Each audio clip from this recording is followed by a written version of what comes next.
I'm Marcus Smith, and this is Constant Wonder.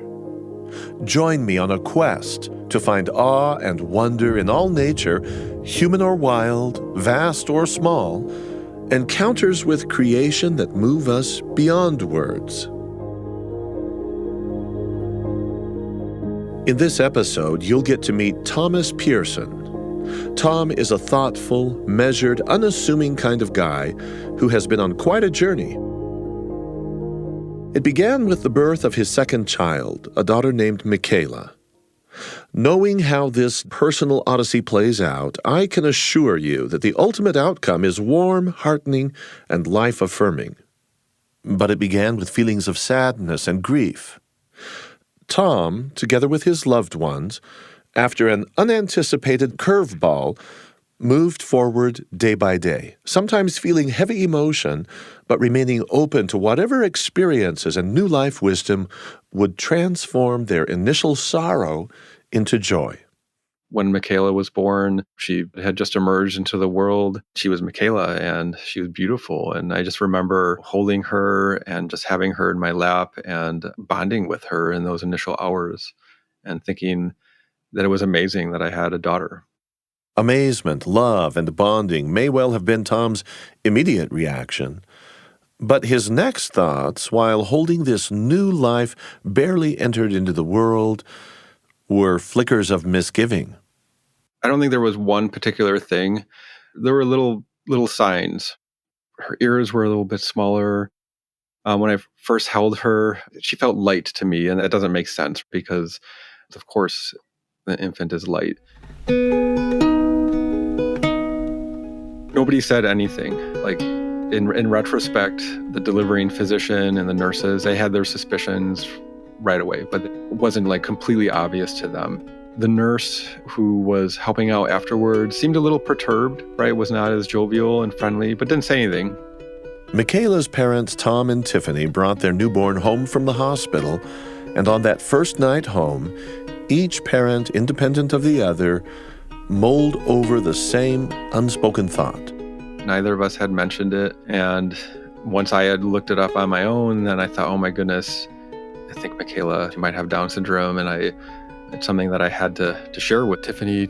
And so I walked upstairs, and I walked into the bedroom, and she's sitting in bed and has her computer on her lap, and I looked at her screen, and she had also been looking up Down syndrome. Thomas Pearson is author of An Ordinary Future, Margaret, Mead, The Problem of Disability, and A Child Born Different. He's a professor of anthropology at the University of Wisconsin-Stout. That phrase, Down syndrome, displayed on Tiffany's computer screen, had never really been on these two parents' radar screen. As young parents of an older, healthy child, Tom and Tiffany had no special reason to consider such a scenario, but now here it was. A doctor's visit followed, a blood test, then several days of anxious waiting. Not religious, Tom says he now found himself praying.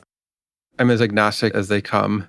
But yeah, in that moment of deep crisis and uncertainty where you are facing something unexpected that feels like a tremendous challenge and hoping that it turns out differently, I found myself pondering, also inwardly praying, right? But not in a serious sense, but more of not wanting to confront what I knew was to be true. I recount that experience, that story in the book as a way to just underscore the sense of profound shift in my life that I was experiencing.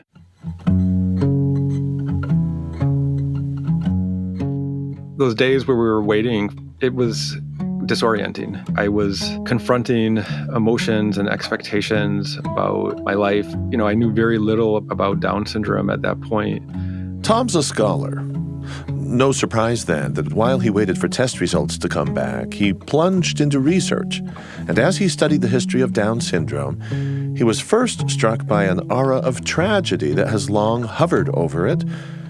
He had already experienced a sense of tragedy, of course, and then he stumbled on the history of racial stigma also attached to the condition. For much of the 20th century, people with Down syndrome were called mongoloid, as in associated with Mongolia. It's a term coined by John Langdon Down. That's the British physician after whom the condition is now named. He was initially theorizing that, what we now call Down syndrome was this kind of reversion to a primitive evolutionary state. In the context of the 19th century, these are very racialized ideas about human difference. He interpreted the features associated with Down syndrome, shape of the eyes or the shape of the neck, shorter stature, things like that. He was interpreting that through the lens of race and ethnicity, using the categories of the time, the so-called Mongolian features. So ideas about disability, about the condition that we now call Down syndrome, were very much entangled with ideas about human evolution, but also about racial difference. It was later, and in the doctor's office, that Tom discovered comparisons to other primate species. For the first time, he heard the phrase simian crease.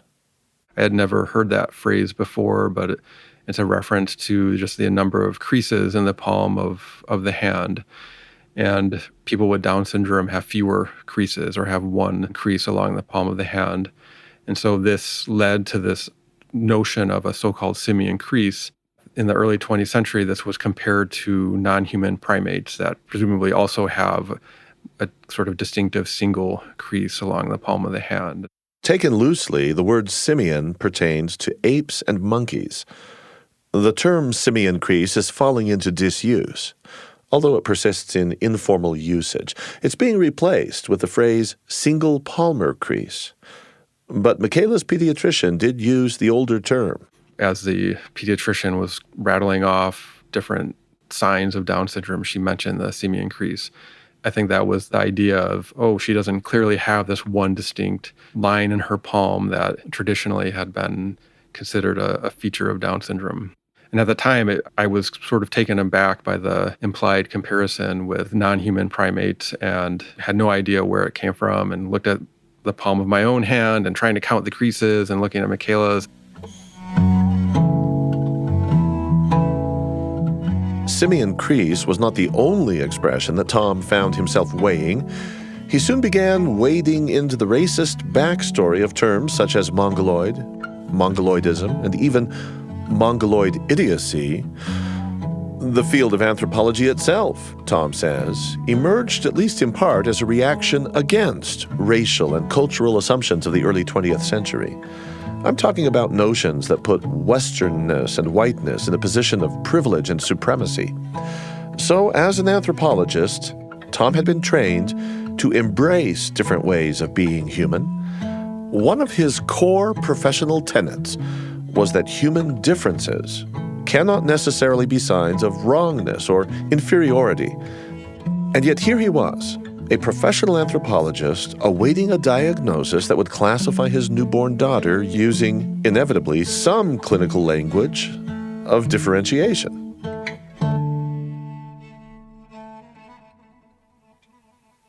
Finally, after several nerve-wracking days, the blood test was in.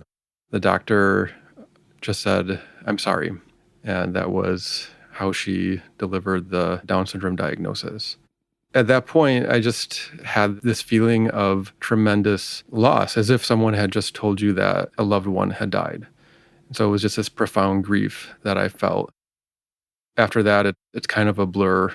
Tiffany tearing up and the pediatrician saying things like, I know, you did all the right things. So it was an interesting experience.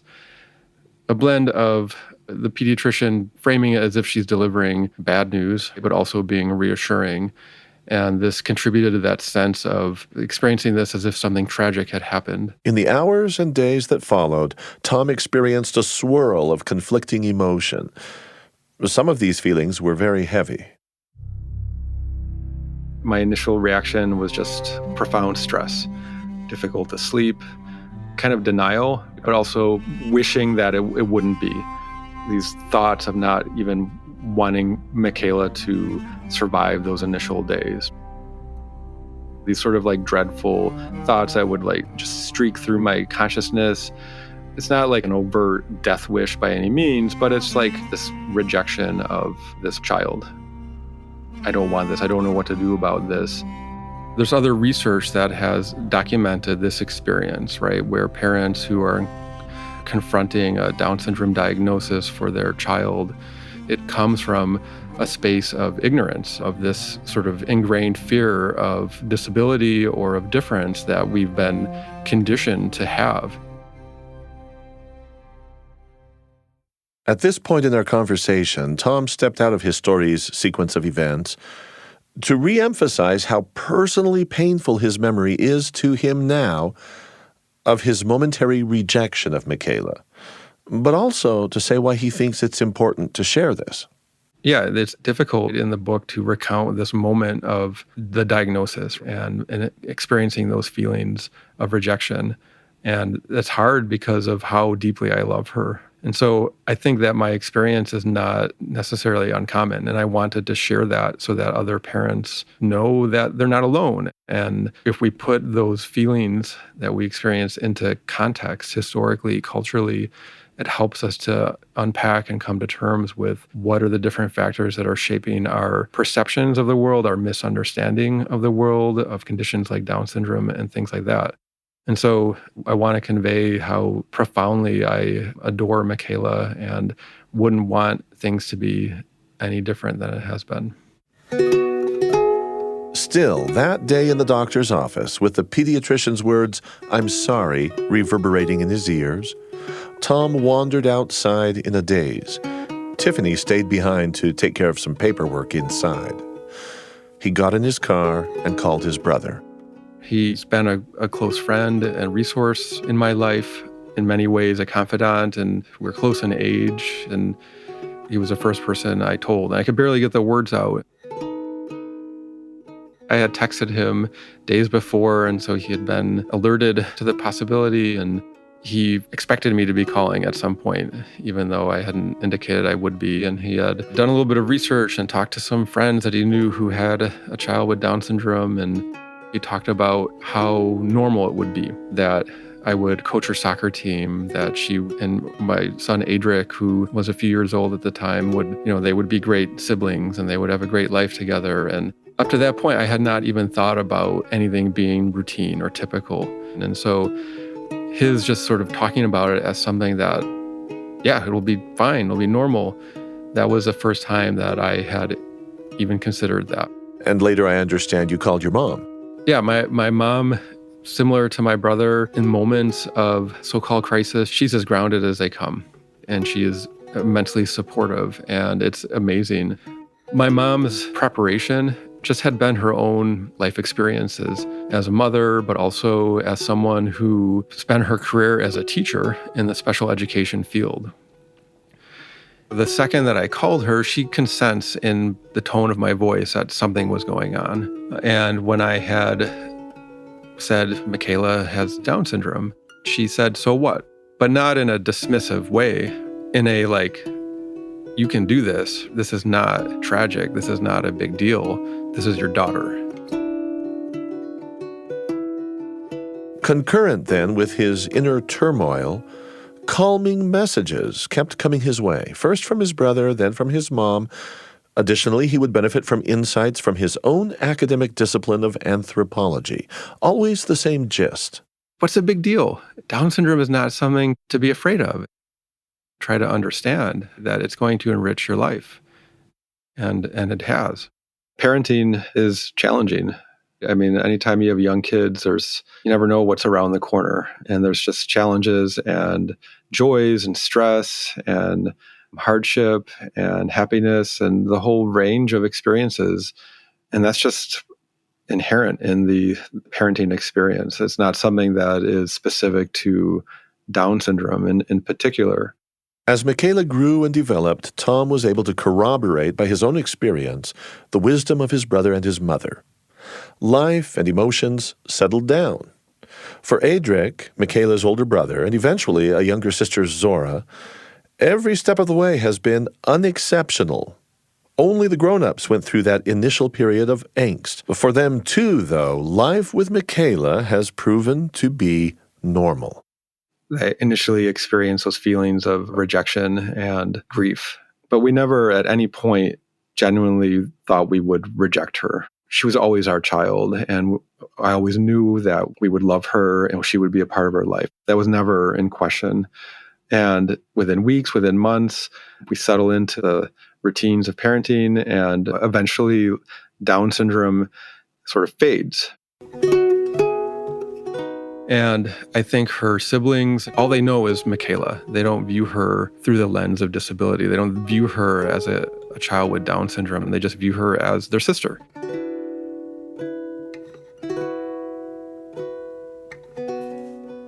Why did I have those initial reactions to something in retrospect? It's not as big a deal as I thought it would be.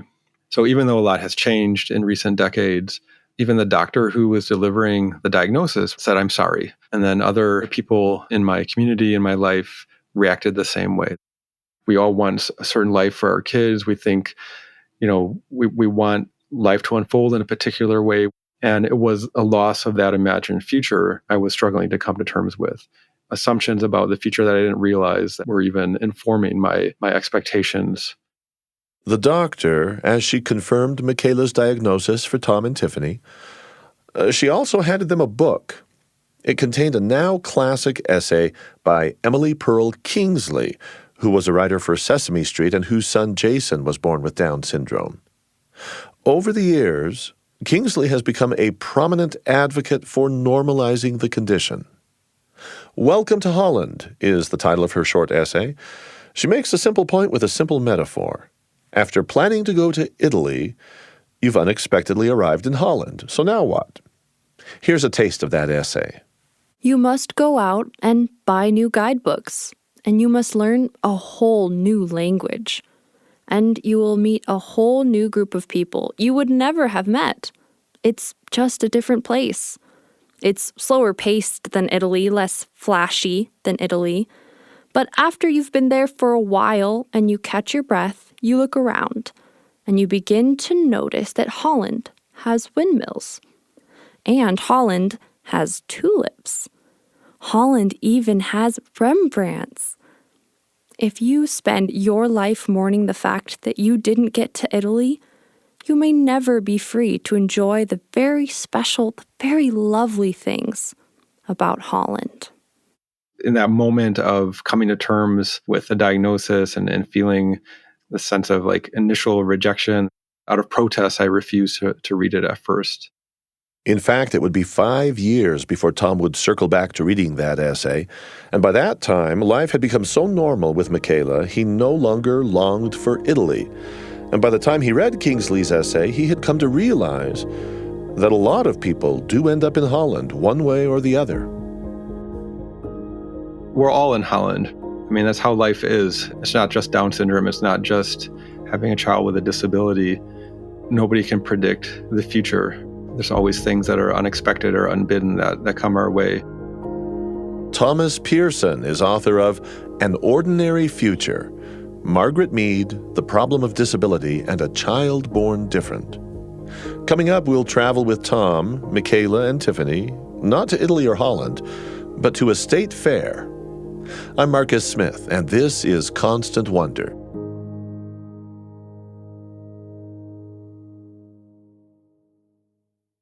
Several months after Michaela was born, the family went to the state fair. That's an iconic experience, especially in the American Midwest. But on this visit, even though surrounded by friendly crowds and with his family, Tom felt oddly lonely.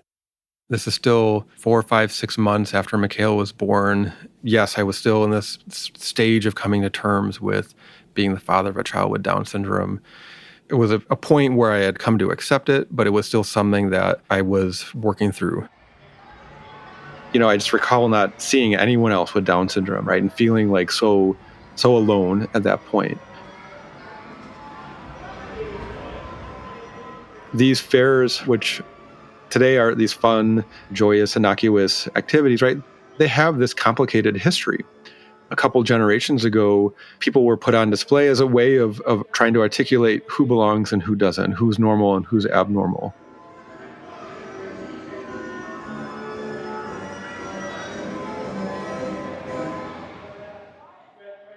You may or may not be acquainted with this aspect of state fairs and large public exhibitions or expos. These events have a long history of judging things and people.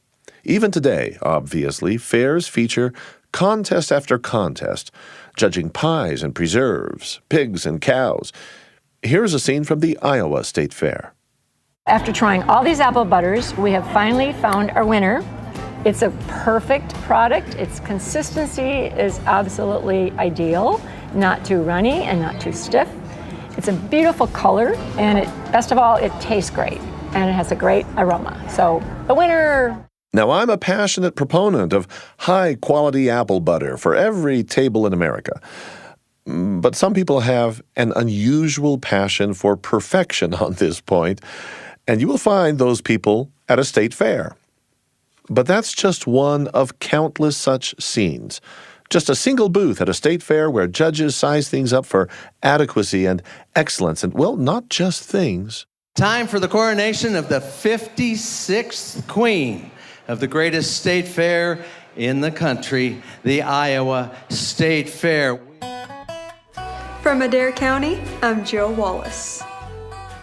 From Adams County, County, I'm state, and Jasmine world Moore. fairs were always about showcasing the best, including human genes. And then there were the baby contests. The Ontario Argus, Ontario, Oregon, August 24th, 1916. The ladies of the Civic Improvement Club are very busy perfecting plans for the annual Better Babies Eugenic Test, which is to be held at Vail September 6th, 7th, and 8th. This is a popular yet scientific movement to ensure better babies and a better race.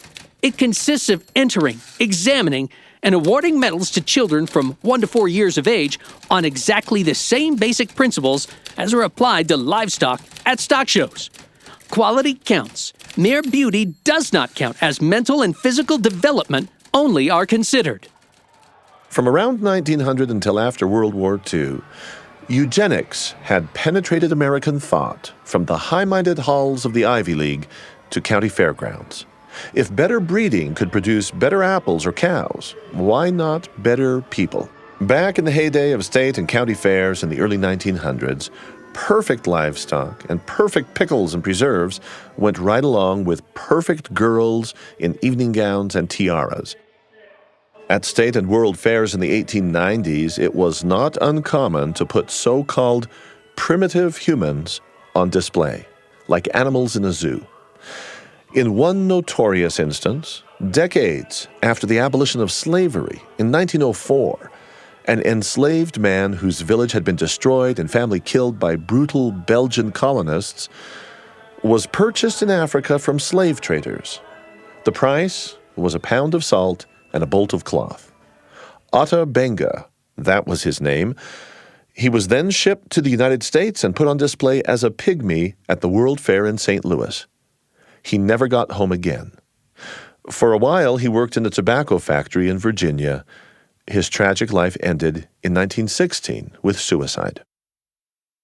When you and your family go to the Minnesota State Fair, and there are contests to see who is the prize-winning chicken or the prize-winning pig or cow, you name it, this somehow is a cultural milieu in which you have a child born with Down syndrome. And then this whole question of what is normal and what is acceptable and what is desirable.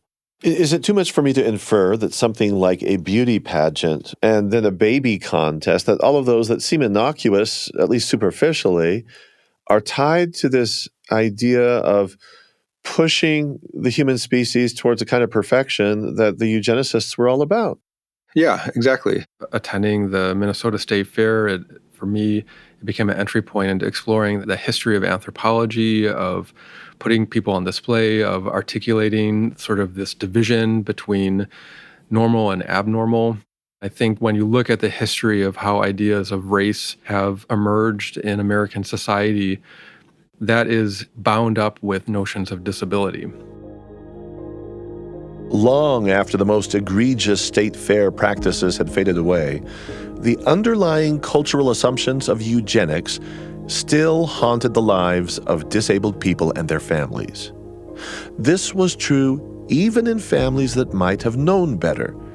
In a moment, we'll hear about the little-known Down syndrome experience of a couple of world-famous 20th century social scientists.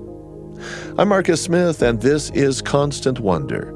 We're speaking with Thomas Pearson. He's author of An Ordinary Future, Margaret Mead, The Problem of Disability, and A Child Born Different.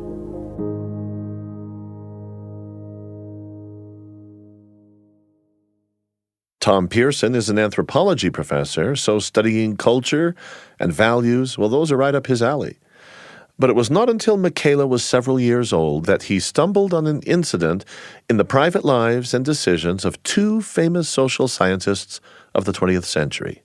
In 1944, a man who would become one of the most noted child psychologists of that era, Erikson, called his famous anthropologist friend Margaret Mead for advice. Academics are rarely famous, but Margaret Mead had taken on this public persona by the 1940s. She had done this groundbreaking fieldwork in Samoa and other parts of the world, and she had written books that were widely read by a popular audience.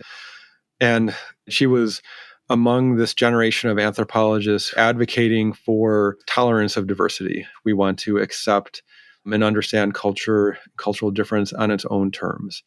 So this is something that she represents even then, and she's really profoundly remembered for this today. In the early 1940s, she's good friends with this other eminent intellectual figure, Erikson, who maybe he's not as widely known as Margaret Mead, but by the 1960s and 70s, he was a really prominent public intellectual and has Pulitzer Prize winning books. So, him and Margaret Mead are close friends. And in 1944, his son Neil is born. And as a story is recounted by Erikson's biographer, there were some medical complications during the pregnancy, during the childbirth. And Joan Erikson was under anesthesia when Neil entered into the world. And so the doctors consult with Erikson, the father, and they tell him that Neil has Mongolism, has Mongolian idiocy. These were the terms that were used in 1944. And they recommended that he send Neil to an institution, that he send him away.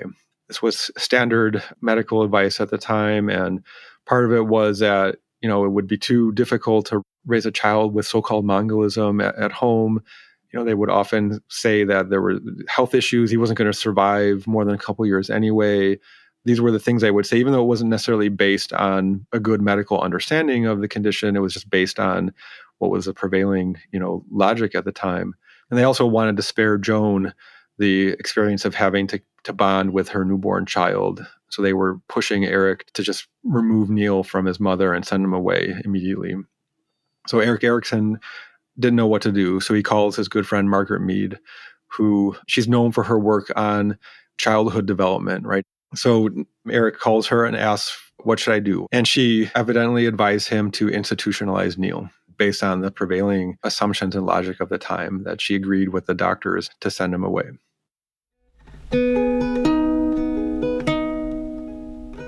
The prevailing wisdom that Tom is talking about was echoed by the most influential child care expert of the 20th century, Dr. Benjamin Spock. Dr. Spock just happened to have been Margaret Mead's pediatrician for her children, even before he too became famous. Here's how Spock later remembered and regretted advice he gave in his early career relative to Down syndrome. When I made the diagnosis of Mongolism in a newborn baby, I, like most pediatricians at that time, believed that I was giving the best possible help to the parents by advising them, if they could afford it, to place him at once in a nursing home, preferably without ever seeing him. This was on the theory that then they would not become painfully attached to him and would be better able to provide a cheerful atmosphere and plenty of attention to their subsequent children, as if anguish and guilt could be solved by trying to forget.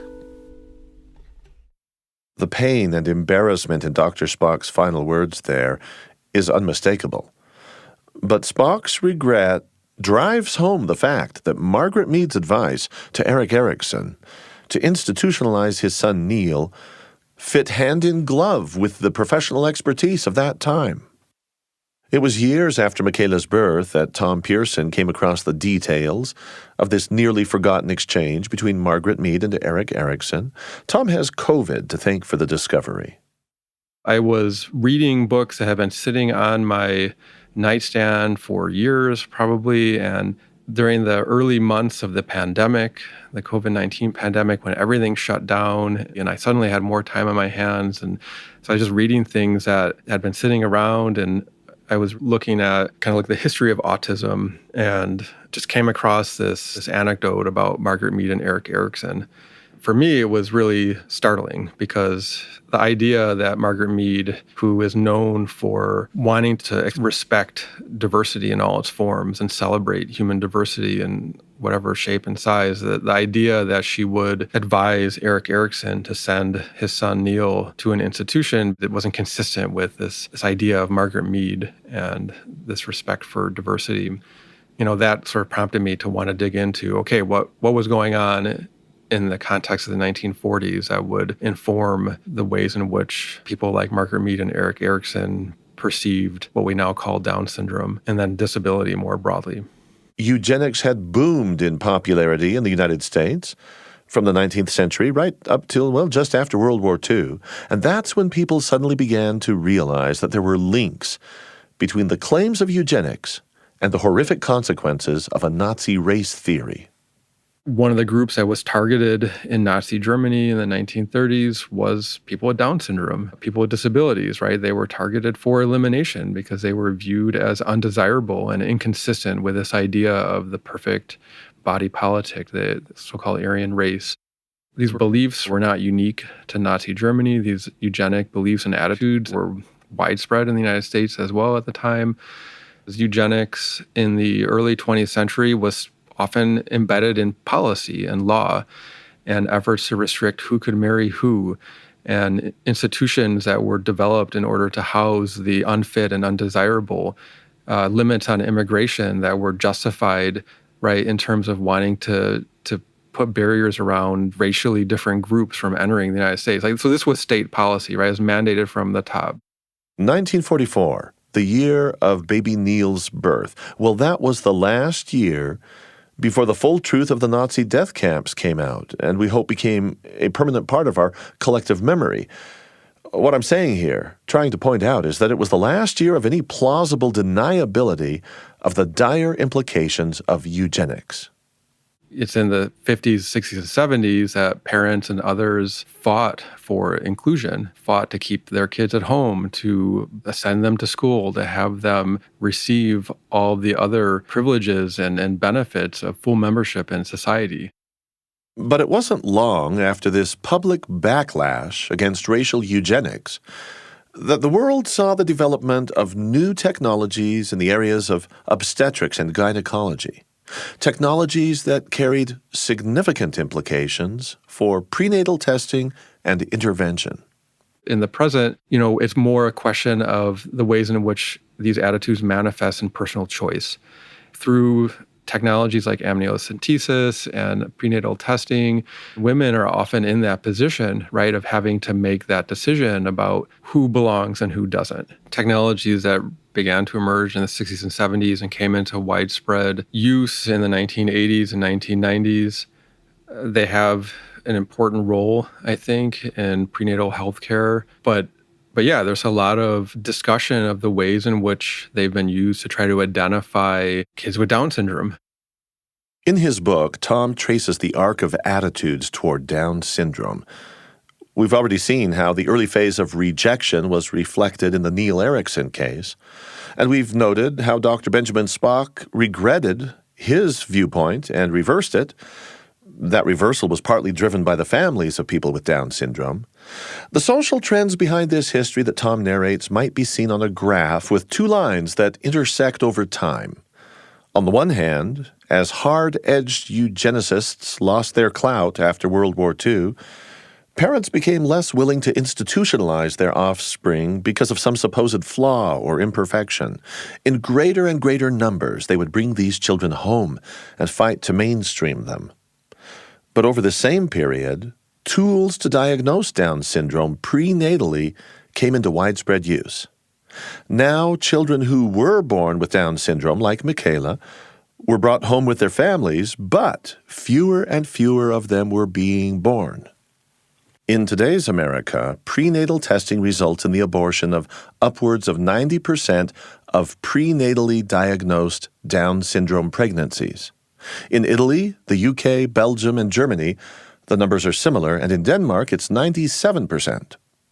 This trend was accelerating in the early 1980s when another now famous anthropologist encountered Down syndrome in a very personal and wrenching way. Her name is Raina Rapp, and she currently is based at New York University. This contemporary anthropologist, Raina Rapp, who is well known today in the field, she recounts her own personal experiences in the 1980s, receiving amniocentesis, and after the fetus was diagnosed prenatally with Down syndrome, then her and her husband elected to not continue with the pregnancy. That was a very traumatic, life-changing experience for her, as she recounts. This then triggered her interest in wanting to document the experiences of other women who face the decision about whether or not to undergo amniocentesis and other forms of prenatal testing, and then why do some decide to terminate a fetus if it receives a diagnosis such as Down syndrome or some other condition? Why do others decide to continue, and so on? As a young graduate student, I recall attending a presentation by Raina Rapp in New York City, and I appreciated intellectually her research, and I knew she was this important figure, but it wasn't something that really meant much to me as, in my early 20s, not really contemplating parenthood, not really understanding these intersections that she was tracing in her work between things like reproduction, technology, disability, gender, and then all of those kind of questions, and I found myself grappling with through my own personal experience, very different than Raina Rapp's, but in some ways similar. What does it mean to be human? How do we define personhood? Who makes that decision regarding who belongs and who doesn't? The question of what kinds of children are ideal or adequate now haunts prenatal medicine. The conflict plays out most obviously in how many boys and girls see the light of day. Sex ratios have been skewed in many parts of the world. By United Nations estimates, there are 140 million missing women worldwide. Women who statistically ought to have been born, but were not, due to sex selection among people who prefer sons. You've heard the expression, gone but not forgotten. Well, you might say that eugenics is now largely forgotten, but far from gone. I don't think these screening technologies are inherently bad, and I think they have an important role to play. The bigger question is what motivates people. And yeah, I think that a lot of people, their expectations for themselves, for their children, what they view as an ideal life, how they define things like accomplishment, this sort of urge to try to have the so-called perfect baby, all those values and expectations, those are shaped by culture, right? These are shaped by arbitrary norms and beliefs. I think a lot of people don't step back to question, like, what is motivating me to do this? At the time, I viewed Michaela's diagnosis as somehow tragic, but in retrospect, I didn't have to experience it like that. But I was manifesting all of these taken for granted beliefs about normalcy. In our conversation with Tom Pearson, he used a phrase that was completely new to me, velvet eugenics. That term refers to using modern genetic science and testing and genetic engineering to reach toward perfection in our babies. Velvet eugenics as a term was coined by Rosemarie Garland Thompson. She's an English professor at Emory University, but also a disability rights advocate and a bioethicist. Garland Thompson's point is that recent technologies have clouded the kinship between our contemporary prenatal interventions and the aims of early 20th century eugenicists. People have different reasons for pursuing amniocentesis, but I have no doubt that many people are motivated by wanting to know whether or not their kid is quote-unquote normal or their unborn baby, right? We cast some bodies and minds as abnormal and therefore undesirable. And then there's this sort of urge to want to reject that or even eliminate it. I think it's important to question that fixation on what we perceive as perfection, achievement, or success. It sets us up for, I think, not coming to appreciate just the richness of the human experience. Tom notes in his book that if Michaela had been born in 1944, she would have joined Neil Erikson in an institution. He's honest enough with himself to know that he would not have bucked the norms of that day. But even after Michaela was born, long after those norms had changed, the challenge of technology and choice hung over Tom and over his relationship with Tiffany. Yeah, shortly after Michaela was born, we were already facing questions, sometimes subtle, about whether or not we would have another child. And the doctor had commented about if we were to have more children, then we would be at an increased risk of having another child with Down syndrome. And it's sort of an odd thing to get days, weeks after you've had your second child, and they're sort of grappling with all these feelings and wondering if these questions are also a form of judgment about having a child with Down syndrome. And Tiffany and I are sitting in a restaurant weeks after Michaela was born, just talking about all these experiences. And I had made a comment about how if she were to get pregnant again, then we would have to have prenatal testing. And Tiffany just said, well, why is that? And I said, well, we'd have to know if it had Down syndrome. And she's, why is that? Well, so we could end the pregnancy. And it just came out thoughtlessly. You actually said those words. More or less. And I just, nonchalantly, like that's the thing you do. And Tiffany was just looking at me then with tears in her eyes, like, so what does that mean about Michaela? Because Michaela's sitting there with us in this restaurant. Does that mean you don't want Michaela?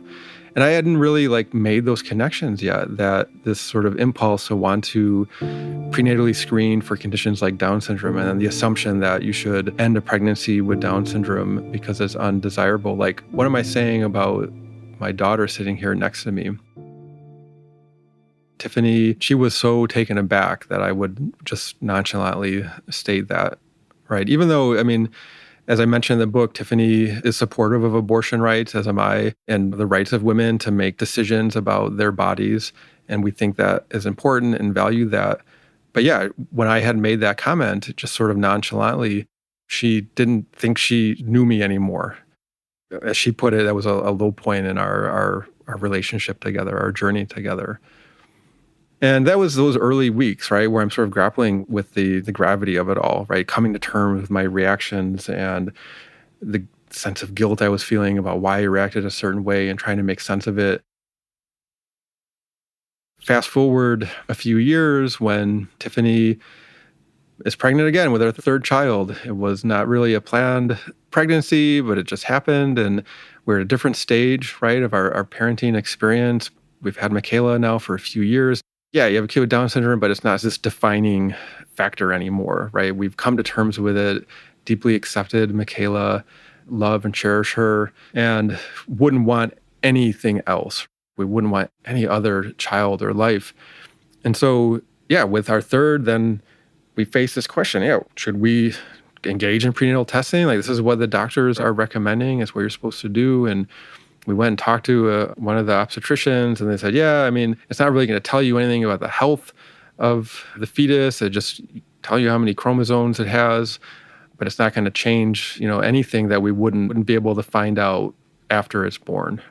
There really wasn't a lot of a discussion at that point. We just opted not to do it. Tiffany didn't think it was important. I didn't really think it was important anymore. Regardless of how our third child was born, we knew that we would accept it into our lives. So yeah, our third child, Zora, was born. I just remember early after her birth, bringing Erik and Michaela to meet their sister for the first time, and just seeing Michaela then hold her sister Zora in her lap. And it was just one of the most beautiful things. So if we who are listening to you tell this story are going to really understand Michaela as a unique human being, as a little girl, rather than just a label or a cardboard cutout, I think we need to get to know her a little bit. Maybe a question like this could help a little bit here. What has she done lately that has maybe surprised you, something you didn't see coming? Yeah, this past summer, she learned to ride a bike. She's been riding a bike for a few years, but with training wheels. That's something I've loved doing with all of my kids, is going on bike rides, and have done that for years, pulling them in my bike trailer. And then as they have grown up and learned to ride their own bike, then they're riding independently. And Michaela is 8 years old now, and so she's been riding a bike with training wheels for a couple of years. And this summer, I just decided, okay, we're going to try taking off the training wheels. And I didn't know what to expect. So we went to the playground at her elementary school, which just has a lot of open space, and it's all grass. So I figured, okay, she could ride on this. And if she falls, then, well, she won't hurt herself, right? Because she's falling in the grass. So I took the training wheels off, and then, like you would with any kid, just try to hold on to her and the bike and kind of walk alongside her. And then she just started riding, and she just took off. She hasn't looked back since, and we love going on bike rides together. And every time we go somewhere, it goes a little farther and does a little more, and it's amazing. So, it's a symbol of independence. When you can ride a two-wheeler, you can travel further, and we all go together, and I think she really appreciates that and enjoys it. And I understand she likes movies. Does she have any favorites? Yeah, she cycles through them. The last few months, it's been the new animated Spider-Man movies. But this one has the Ghost Spider, which is a young teenage woman. Gwen Stacy might be one of the top students at Horizon High, but when she's Ghost Spider, she's one of the coolest superheroes in the world. She is just in love with that movie and with those characters, and likes to pretend to be Miles, Spider-Man, but also the Ghost Spider. And so she chose for her Halloween costume this year to be Spider-Gwen, or the Ghost Spider. Her brilliance and skill keeps villains at bay, and she's never afraid to leap in and lead the fight. When her DNA was affected... That's what a typical kid would do, is you watch a movie and then you do the role play to be that character. Yeah. So she is often doing that, and sometimes we don't even realize that she's citing quotes from movies when it sort of has meaning to her or fits into a situation. And then later on, maybe I'll realize, oh yeah, that was something that someone said in a movie. You took us to that scene in the hospital when Zora was first born. Michaela was just 2 years old, holding her new little sister, sitting in the chair. How did the two of them get along now? That's a great question. I think she loves being a big sister. They play really well together, but they often compete as well, like most siblings do. They will often fight a lot together in a sibling way. One of the things that I think frustrates Michaela is that, Zora is 6 years old and Michaela is 8. And to some extent, Zora is a little more trustworthy. She can go outside and we know that we can trust Zora to follow the rules. Whereas that's something that Michaela is still learning to do reliably.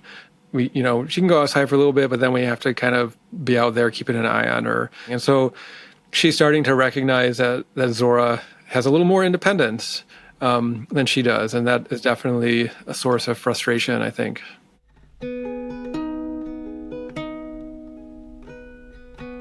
There's a certain way in which parenting right now is just so mundane.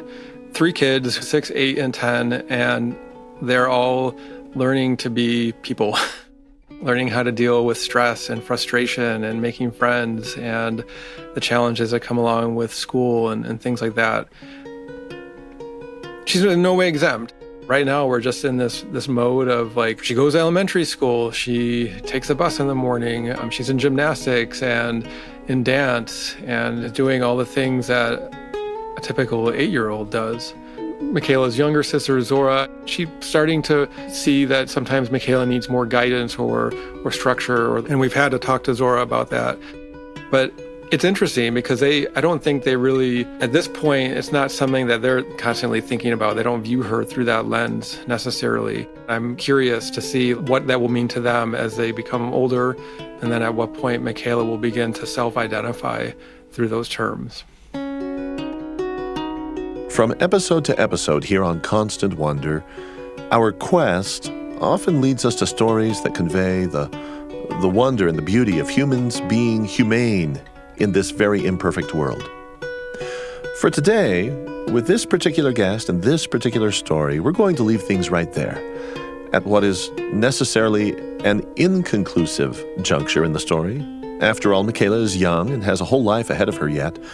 As Tom just described her, she's on the brink of coming to see herself on her own terms, yes, but also coming to see herself in a world that all too often will set terms for others.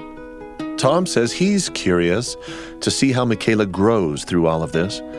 I've got a feeling that with parents like Tom and Tiffany, she's going to develop a healthy self-concept. She'll know how much she means to others and what the people she loves mean to her. Thomas Pearson is an anthropology professor at the University of Wisconsin-Stout. He's author of An Ordinary Future, Margaret, Mead, The Problem of Disability, and A Child Born Different. Today's episode was produced by Erik with help from Brian Barba. Sound design was by James Call. Thanks for being with us. I'm Marcus Smith. Constant Wonder is a production of BYU Radio.